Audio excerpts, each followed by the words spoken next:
Hello, I would like to introduce you to something you probably use every day without even realizing it, and that thing is called Linux. Linux is a computer operating system that allows free and open source software development and distribution.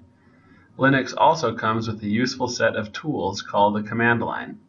Today we would like to show you the command line and teach you some simple ways to navigate your way through a Linux command line.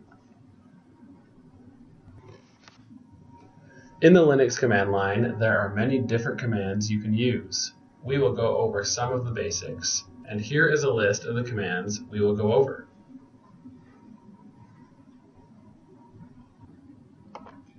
The window you are looking at currently is called the terminal.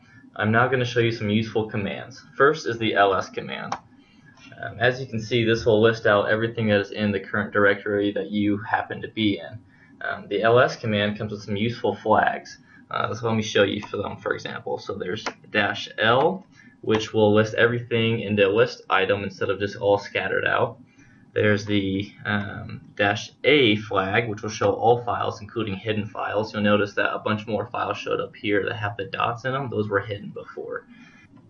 Also, we have the -h command. What this command does, it will show all these file sizes in human readable formats. So in other words, it'll show it as in gigabytes or megabytes. The final one I want to show you is the -t command. What that will do is it will actually show when the file was last edited, which can be useful if you're trying to figure out who made a change and messed up your file.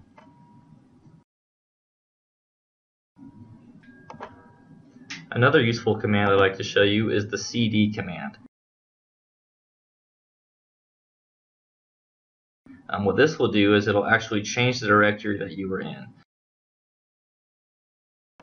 Now that we're in the correct folder, we can start to edit some files. The first command I'd like to show you is the mv file. What this is useful for, you can move a file to a different location, a different folder, or you can also rename it.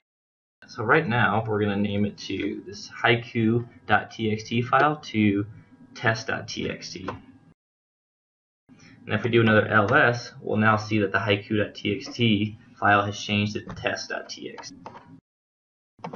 Also, we can use the mkdir command.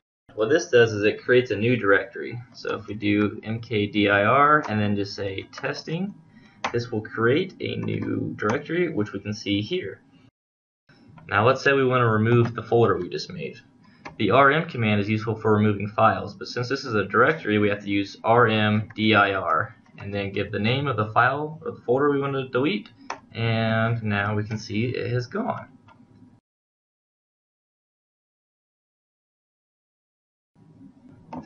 The last command I want to show you is the cat command.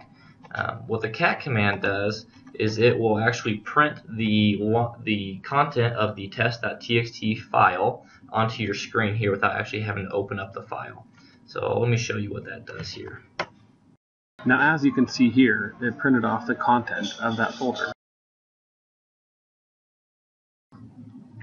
We have explored a small portion of what the terminal and command line interface has to offer. If you would like to learn more, I suggest that you visit one or all of the following web pages displayed on the screen. In addition, if you hope to become proficient at command line interface use, you will need practice using it for yourself. You can acquire a free copy of Ubuntu at this webpage.